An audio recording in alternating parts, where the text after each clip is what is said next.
For almost 2 years now, we've been traveling Australia in our little tiny home on wheels. But it was time to say goodbye to that adventure and take our channel international. So we put all of our non-essential belongings into storage and we ended up in Bali!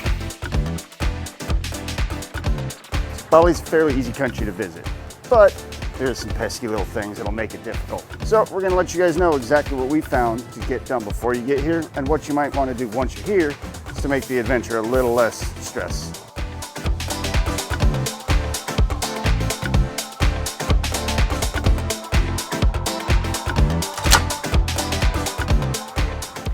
And we're back in Bali, people. Trying to do this a little bit more professional this time. Kinda, maybe. We're trying to figure it out. We're on our way. Where are we going? We're heading to the beach. Okay, let's go to the beach. Tell you guys about some stuff. Yeah, on the way we'll share with you guys some tips. Let's do it. So the first thing that you need when you travel to any country, obviously, is money. One of the things that we've found is trying to get money out and cash out of the ATMs sometimes can have a bit of a hefty fee, especially if you're on some of the more remote islands like Nusa Lembongan. So this time we got organized and we actually got a money travel card organized with our bank. I'm pretty sure most banks will offer this kind of travel money card, but what you can do is you can transfer between currencies, so we could get rupiah onto our Australian card in this case. We can get cash out from our local ATMs, or we can just use this card to pay for things without getting a hefty bank fee. In Bali, we're millionaires. So you don't have to get the travel card. There are credit cards or certain bank cards that already have international fees taken off of them. They're built in for travel. So just figure out what works best for your bank. Just know that in Bali and in a lot of Southeast Asia, you're gonna find countries that do not really function with cards. You wanna figure out your best way to get cash out of the ATMs.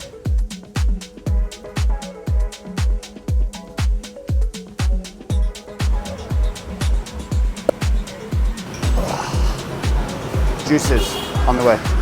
Visa options for Bali are pretty straightforward. Most countries can show up and purchase a visa as they're walking through immigration. It's a pretty quick process. Bring cash. It's 500,000 rupiah, which you'll see the exchange rates on here for that. There are options to purchase an e-visa online. Both of them are good for 30 days. The e-visa, I believe you can actually get for 60. You can find visa renewal places in country, and you can pop in and get an extension for up to 60 days there. There are longer term visas available, but they do require some more planning and some more time to actually get those set into place.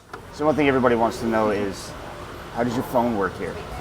So there's a whole bunch of different options. Most of your home phone plans now, we have Telstra in Australia, has an international roaming option. So we can just use it all day and it doesn't matter, it's the same. Or you can use something like this app. Get Nomad is one of your options to get an eSIM card. We have one that works in all of the Asia Pacific region, I think 17 different countries, and it gives us data for the entire time in the entire region.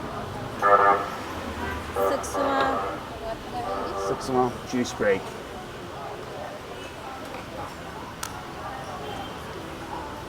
Watermelon juice is so good. Or you can show up in Bali and buy a local SIM card. We've done this before.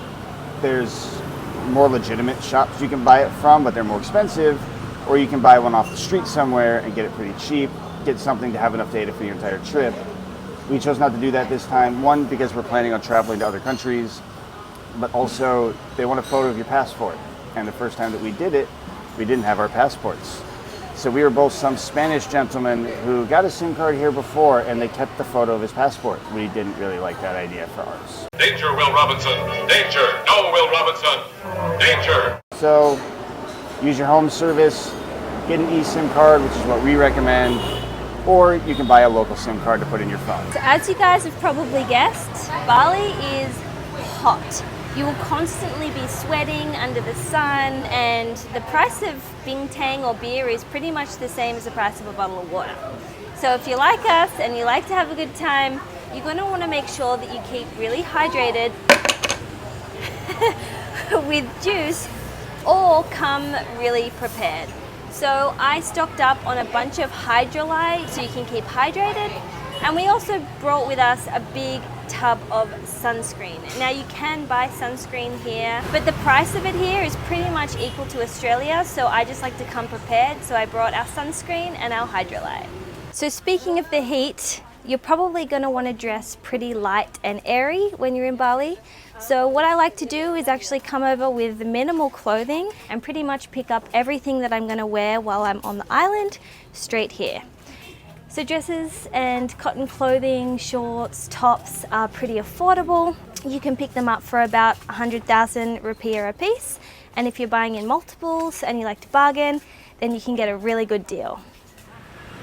So there's no bus system or metro or anything in Bali. You've got basically 3 ways to get around. You can rent your own scooter, which is the cheapest way to do it, but the traffic here is a little bit crazy, so you might feel a bit weird driving here.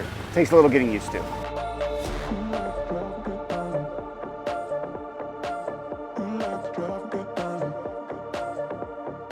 You can take a taxi, and there's multiple taxis here, and they all look the same, but there's only one legitimate taxi company, and that's Bluebird. And they look like this. Not like this, not like this, not like this. You have to make sure you get an actual Bluebird. They're an honest company, they're licensed drivers, they're a registered taxi service. The other ones probably are gonna try to swindle you. You can also use an app like Gojek or Grab, and you can hop on a scooter to go places.